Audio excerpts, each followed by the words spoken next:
Pemerintah Aceh, bangun! Ini bukan berita biasa. Raksasa dari Abu Dhabi baru saja temukan harta karun energi terbesar se-Asia Tenggara.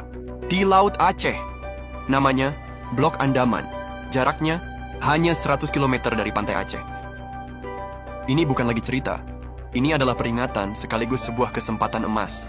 Di saat kita mungkin lengah, sebuah perusahaan raksasa dari Abu Dhabi baru saja mengumumkan penemuan salah satu ladang gas terbesar di Asia Tenggara, tepat di wilayah kewenangan Laut Aceh. Mari kita bedah angkanya. Mubadala Energy menyebut potensi lebih dari 6 triliun kaki kubik, TCF. Apa artinya itu? Ini artinya 6 TCF gas ini setara dengan energi untuk menerangi seluruh Pulau Jawa dan Sumatera selama 15 tahun. Bahkan Presiden Prabowo mengungkapkan potensi diperkirakan bisa mencapai 10 triliun kaki kubik, TCF. Memiliki hak saja, tidak cukup. Sejarah Aceh sendiri adalah bukti paling menyakitkan. Ingatkah kita pada era Arun?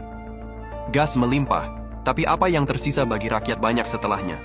Kemiskinan, konflik, dan nostalgia. Ini bukan sekadar proyek. Ini adalah penentuan nasib. Pilihan ada di tangan para pemimpin Aceh hari ini. Apakah kita akan mengulang sejarah kelam Arun atau meniru kesuksesan abadi Norwegia? Waktu untuk merencanakan adalah sekarang, sebelum satu tetes pun gas diangkat ke permukaan. Bangun, jangan cuma jadi penonton di tanah sendiri.